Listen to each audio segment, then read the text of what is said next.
En septiembre de 1868, Topete, Serrano y Prim lideran una revolución que acabó con la monarquía de Isabel II. Entraremos en otro periodo de la historia de España. Este periodo se puede decir que fue un periodo de gran éxito o realmente fue otra oportunidad perdida de nuestro país para mejorar y para ganar en soberanía. Vamos a verlo.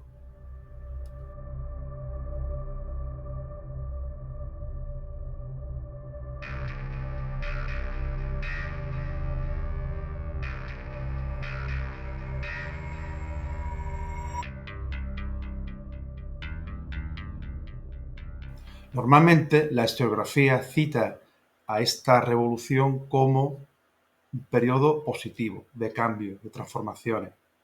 Es cierto que acaba con la monarquía de Isabel II, una monarquía que llegó a tener un alto grado de corrupción, que no solucionaba los problemas del país, pero que al calor de esta revolución, de este cambio, de esta asonada militar, se unen los voluntarios de la libertad, se une el pueblo para conseguir unas mejoras, para acceder a la tierra, esas ansias de acceso a la tierra y ese espíritu de insurrección que se da en gran parte de las ciudades y también en zonas rurales, zonas de pueblos de España, con ocupaciones de tierras en algunos sitios.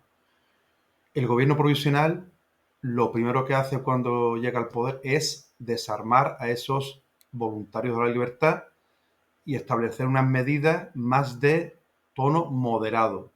Así que el ansia revolucionaria es apartada y se establece un gobierno provisional que lo que quiere es templar esa transformación y no asustar a los poderosos.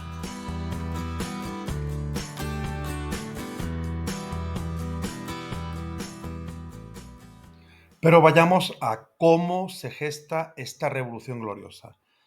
Hay que partir de agosto de 1866. Se firma el Pacto de Ostende entre el Partido Demócrata y el Partido Progresista.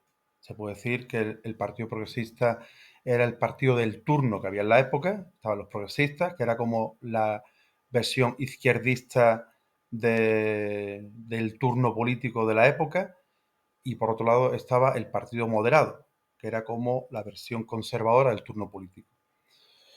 Y el Partido Demócrata era una escisión del Partido Progresista que quería que se aplicase ya el sufragio universal masculino. Por tanto, estaba como en aquella época a la izquierda supuestamente del Partido Progresista.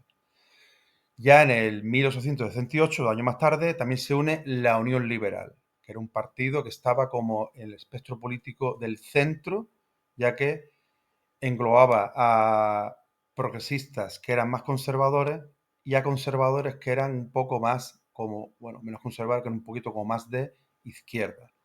Así que de esa coalición política, pues saldrán las bases del futuro gobierno provisional establecido después de la Revolución Gloriosa.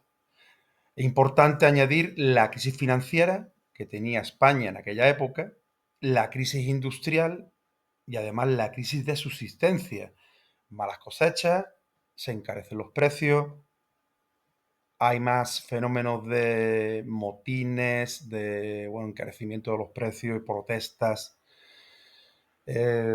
Situación que es vista por la gente como de extrema urgencia, y todo este combo de cosas dará lugar a la Revolución Gloriosa. Esta revolución, que empezó el 19 de septiembre de 1868, pues triunfa. Tendremos la batalla de Alcolea, esa batalla que realmente fueron 4 o 5 tiros en esa localidad andaluza. Finalmente se establece este gobierno provisional, como pueden ver, formado por Figuerola, Sagasta, Prim, Serrano, Topete, López Ayala, Lorenzana y Ruiz Zorrilla, y además de Romero Ortiz. Es importante decir que a nivel histórico, este periodo, que empieza con la Revolución Gloriosa, es conocido como el sexenio revolucionario. ¿Por qué? Porque dura 6 años hasta la vuelta a finales de diciembre de 1874 del hijo de Isabel II, de Alfonso XII, como rey de España, después de el manifiesto de Sanjurst, esa academia inglesa, la que estaba, pues viene a España y ya cogerá las riendas del país y otra vez en España tendremos a los Borbones. Así que este periodo incluye esa Revolución Gloriosa, tendremos gobierno provisional, después gobierno de Serrano, de Prim, llegará el reinado de Amadeo de Saboya, tendremos una república, será la primera república, que durará de forma democrática de febrero de 1873 hasta enero de 74.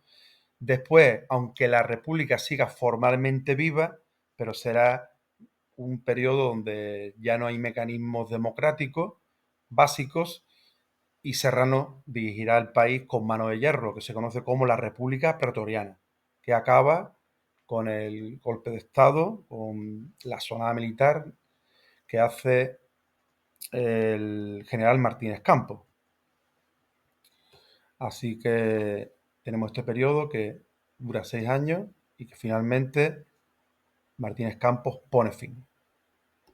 La temática de este vídeo es si esta revolución gloriosa provocó un cambio sustancial para la población española o realmente fue pues otra oportunidad perdida del pueblo español para mejorar, para transformar la economía y para hacer un país más próspero y más igualitario. Pues hay que partir de que el gobierno provisional, establecido ya a finales de septiembre de ese año 1868, pues estaba presidido por el general Serrano e incluía a progresistas y a unionistas, quiere decir que los demócratas quedaron fuera. Era el sector como más izquierdista de la gente que apoyó, de los políticos que apoyaron esta insurrección. Las primeras medidas fueron, primero, controlar la situación, estabilizar la situación.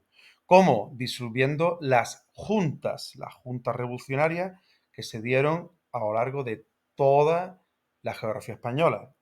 Y además se desarma a los voluntarios de la libertad, que eran esas partidas de milicianos, de personas que habían tomado las armas con un fin revolucionario, incluso de ocupación de tierras.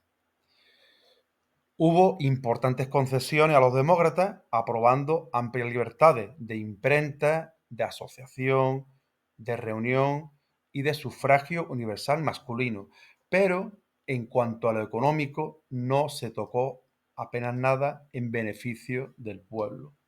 Por tanto, se implementan medidas de carácter liberal burgués, pero para nada de tipo socializante.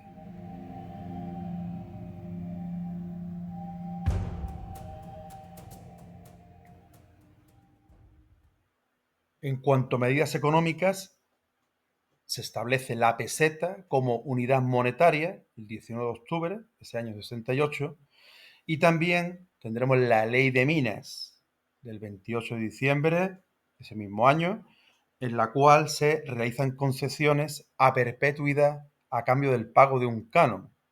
También coincide con el aumento de la demanda internacional de minerales. Gran parte de las minas pues estaba controlada por capital extranjero, británico, belga, francés. Y España, por tanto, se convirtió en exportadora de materias primas. Plomo de Jaén, mercurio de Ciudad Real, cobre de Huelva y hierro de Vizcaya. Tradicionalmente se ha caracterizado a la ley de 1868 como la que propició el empujón definitivo a la minería española. Este punto de vista se basa sobre todo en el análisis de Jordi Nadal, en su obra de 1975, que podemos resumir de la siguiente manera. Para avanzar en el desarrollo de la extracción, los políticos liberales quisieron imprimir un giro de 90 grados a la legislación minera. El problema residía en el acceso a las concesiones y la posibilidad de la denuncia. El decreto de 1868 agilizó el papeleo, por lo que a partir de su promulgación no hubo que realizar trámites previos ni demostrar la existencia de mineral y confirió carácter perpetuo con el simple abono del canon correspondiente. El resultado fue, según este autor, según Nadal, que se inició una época insospechada de esplendor, como si de un nuevo e inmenso El Dorado se tratara, creciendo vertiginosamente el número de concesiones, pasando el subsuelo español a ser objeto de una especulación enfebrecida. Pero, por otra parte, la ley puso la mitad del subsuelo explotado en manos extranjeras, ya que, a diferencia de los campos, el laboreo de las minas exigía elevados capitales, difíciles de reunir en los empresarios españoles. En cierta medida, participa este punto de vista de la ilusión del preámbulo de la ley de 1868, auténtico manifiesto del liberalismo económico y canto a los beneficios productivos de la propiedad privada en la actividad minera. Y sí, es cierto que en el año 1825 en España teníamos una ley que permitía tanto a españoles como extranjeros explotar el subsuelo. Eso es cierto. Y diferentes empresas, familias como los Rothschild, familias tanto de Alemania como de Inglaterra, como de Bélgica, esas empresas explotarán nuestro subsuelo y sacarán rendimiento de él. Pero ya con esta ley de diciembre del 68 se da un carpetazo, un espaldarazo a la posibilidad de mejora de la economía española. Empresas españolas que se dedicaban a esto tenían una gran competencia de las inversiones extranjeras, tenían una gran competencia del capital extranjero, de esas empresas inglesas, alemanas, belgas, de cualquier sitio de Europa, que contaban con más financiación, con más medios y con más técnicos. El Estado español pudo haber invertido, pudo haber llevado beneficios que obtenía de otras partidas, por ejemplo, de los ferrocarriles, y haberlo invertido en la minería. ¿Para qué? Para haber propiciado un desarrollo endógeno del país.